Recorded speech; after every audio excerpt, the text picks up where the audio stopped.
Pemirsa, Bank Indonesia menggelar Karya Kreatif Indonesia mulai 28 Agustus hingga 30 Agustus 2020. Event ini menampilkan berbagai produk premium UMKM binaan Bank Indonesia.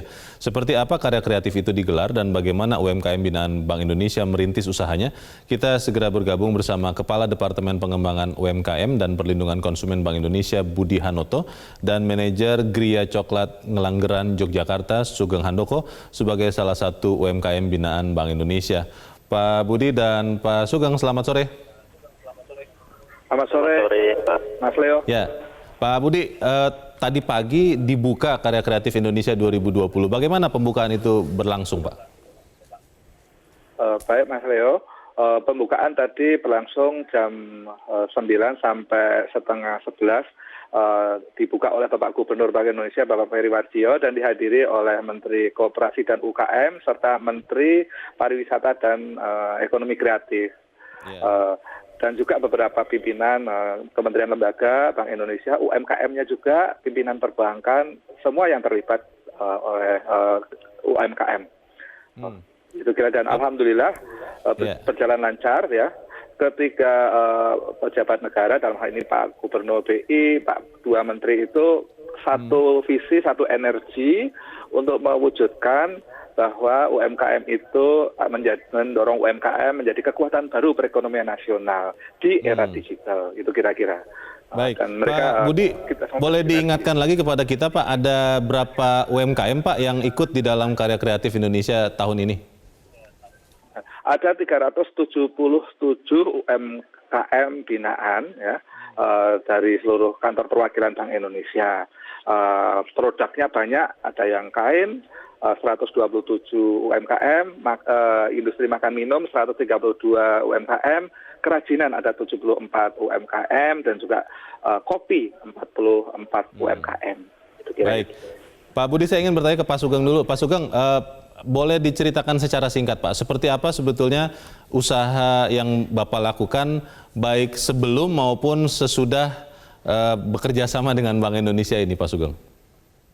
Oke, terima kasih. Jadi Gria Coklat Ngelanggeran itu memang berkembang seiring di desa kami adalah desa wisata, yang awalnya kami belum memiliki produk unggulan desa yang diolah. Jadi waktu itu kami punya mimpi bisa mengolah coklat yang ada di desa kami, yang awalnya kami hanya bisa mengolah menjadi dodol kakao atau minuman coklat, tapi hanya selaputnya saja. Nah, alhamdulillah di 2014 sampai di 2016 kami ketemu dengan BI, kemudian didampingi juga kolaborasi beberapa elemen dengan BPTB Alipi, kemudian di Subun Gunung Kidul, pendampingan ke masyarakat, kemudian ada transfer teknologi sehingga kami saat ini bisa mengolah kakao kami dari hulu sampai hilir, dari bahan baku sampai produk jadi.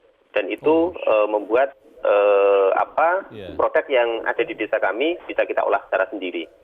Oke, Pak Sugeng, persisnya apa yang Bapak dapatkan dari pendampingan atau kerjasama dengan Bank Indonesia ini? Apakah bagaimana cara mengusahakan usaha Bapak atau cara memasarkan atau seperti apa, Pak?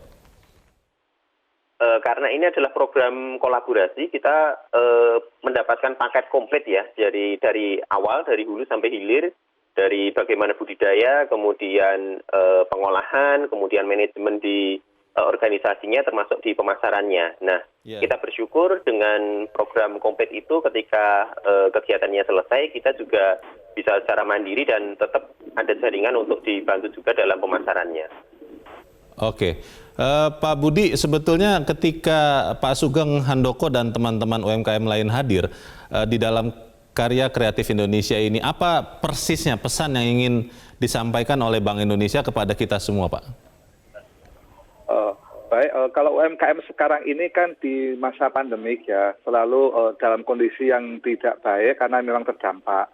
Oleh karena itu, dalam KKI ini, Karya Kreatif Indonesia ini, kami berpesan kepada seluruhnya, tadi juga Pak Gubernur BI berpesan agar kita lebih kreatif, lebih strong ya, dan lebih mengadaptasi aspek digital dalam mengembangkan UMKM.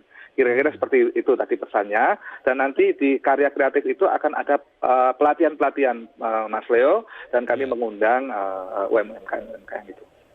Baik, Pak Budi dan Pak Sugeng, nanti di bagian berikut saya ingin lebih detail lagi seperti apa yang dilakukan di tahun ini, karena di tengah-tengah pandemi UMKM susah, ada beberapa strategi yang dilakukan. Salah satunya tadi sudah sempat disebut sedikit oleh Pak Budi tentang usaha digital. Tapi kita harus jeda dahulu, Bapak-Bapak dan pemirsa, tetap bersama kami. Newsline Bisnis akan kami lanjutkan sesaat lagi. Terima kasih pemirsa, Anda masih bersama kami di Newsline Bisnis. Kita akan lanjutkan perbincangan. Saya ingin ke Pak Sugeng. Pak Sugeng, di masa pandemi ini memang akhirnya tatap muka, kontak itu semakin diminimalkan. Ada strategi untuk go digital. Persisnya yang Pak Sugeng lakukan untuk digital ini tentunya dengan dibantu Bank Indonesia seperti apa, Pak? Bisa diceritakan secara singkat? Oke, jadi selama pandemi COVID-19 ini kita memang sempat tutup ya sementara, tapi itu tidak membuat kami diam diri. Kita bangkit juga, kemudian menggunakan strategi untuk pemasaran via online. Kita aktif di beberapa marketplace, kemudian melalui media sosial, kita juga ada websitenya, coklatpurba.com, kemudian kita juga menggunakan kegiatan virtual tour yang kita integrasi dengan pariwisata, kemudian wisatawan bisa belanja produk kami secara virtual, mereka bisa pilih-pilih, kemudian produknya dikirimkan ke alamat masing-masing. Nah, itu cukup efektif juga di masa pandemi ini. Kalau sekarang Pak Sugeng, pemasaran itu lebih banyak dengan cara online atau lewat digital, atau offline atau fisik itu juga cukup besar porsinya. Bagaimana, Pak? Saat ini sudah mulai jalan dua-duanya, cuman porsinya memang tidak seperti dulu ya. Kalau dulu kunjungan wisatawan banyak juga di desa kami, sehingga secara offline-nya banyak. Nah, saat ini kita memang genjot melalui online, ada beberapa reseller juga yang bergabung, dan itu cukup membantu kami untuk mendistribusikan produk kami dari desa ke seluruh penjuru di Nusantara. Baik, saya ingin ke Pak Budi lagi. Pak Budi, ini kan KKI seri pertama ya Pak tahun ini. Itu setelah seri pertama, itu ke depannya apa lagi Pak yang akan dilakukan Bank Indonesia, Pak Budi? Ke depan lagi, pertama seri kedua pasti ada, yaitu UMKM yang lebih go digital, dan terakhir nanti adalah UMKM sahabat milenial. Jadi ditunggu saja. Itu kira-kira. Nah, tapi tidak berhenti di sini saja, Mas Leo. Jadi dalam mengembangkan UMKM itu BI selalu mengandalkan 3 strategi. Pertama itu korporatisasi. Korporatisasi itu contoh dari tempatnya Pak Sugeng itu. Tadinya kan kelompok individual petani, terus dibikin sebuah kelompok. Nah, kelompok ini kemudian enak, jadi lebih kelompok tani coklat. Nah, itu baru diisi mengenai digitalisasi, program-program keuangan, supaya aspek produksinya lebih meningkat, pengolahannya seperti apa. Nah, sampai marketing. Nah, ada geria coklat tadi, itu dibikinkan sebuah galeri, dan akhirnya didigitalkan menggunakan channel-channel digital itu. Itu dilatihnya tadi paket komplit tadi. Itu nah itu program itu. Nah, kalau sudah itu baru kita, kalau memang perlu perluasan usaha, ada pembiayaan. Bank Indonesia kan ada pembiayanya banyak tuh. Ada yang melalui CSR, ada yang kredit bersubsidi, ada yang komersial ya. Nah, itu kita comblangi lah gitulah seperti itu. Sehingga berkembang seperti itu. Pak Budi, selain 337 tadi yang Bapak katakan, apakah di seri-seri berikutnya akan ada UMKM yang lain begitu, atau memang 300-an ini saja yang kemudian melewati 3 seri ini, Pak Budi? Tidak, karena ini yang pertama ini kan 377, terus berkembang, dan nanti topiknya kan memang berganti, karena nanti topiknya sinergi untuk UMKM digital. Nah, inilah nanti banyak UMKM yang sudah advance di situ, ataupun sudah melalui kurasi produk-produknya, kita kumpulkan lagi, sehingga nanti muncul seri kedua Karya Kreatif Indonesia, gitu kira-kira. Oke, Pak Sugeng, persisnya apa yang Pak Sugeng rasakan manfaat dari ikut di Karya Kreatif Indonesia ini, Pak Sugeng? Kami sangat mendapatkan manfaat yang sangat besar ya. Yang pertama, kami belajar untuk meningkatkan produk kami, karena yang masuk ke KK itu harus terkurasi, harus ada standar yang dipenuhi. Kemudian yang kedua, jalinan pasar, kemudian mitra itu juga terbuka, karena kami ketemu dengan para pelaku UMKM dengan berbagai jenis produk.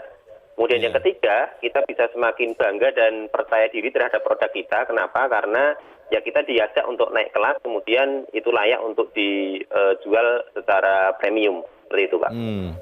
Baik, saya ingin terakhir ke Pak Budi. Pak Budi, apa harapan Bapak kepada baik pengusaha UMKM yang lain ya, tentunya yang di luar 337 ini, agar kemudian bisa bertahan dan juga mengembangkan, menggulirkan ekonomi di antara mereka, Pak Budi?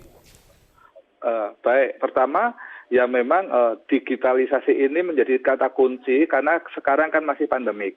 Jadi yang tadi 377 Mas, itu terus kami akan olah, kami akan dampingi ya sampai dia nanti lebih ekspos lagi, bisa ekspor. Kan kalau KKI 1 lebih ke ekspor. Nah, nanti KKI kedua ada digital. Nah, itu program itu kami pantau. Jadi tidak hanya berhenti di KKI saja, tetapi kami akan monitor terus ya sampai ada passing out. Kalau memang sudah mandiri, sudah ini kita passing out, gitu, seperti itu.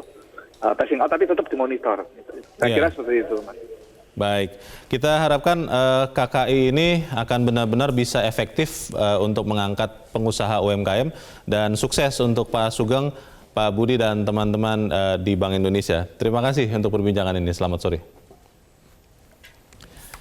Dan pemirsa, demikianlah akhir dari Newsline Business untuk sore ini. Saya Lenan Samosir atas nama teman-teman yang bertugas mengucapkan terima kasih untuk bersamaan Anda. Selamat sore, sampai jumpa.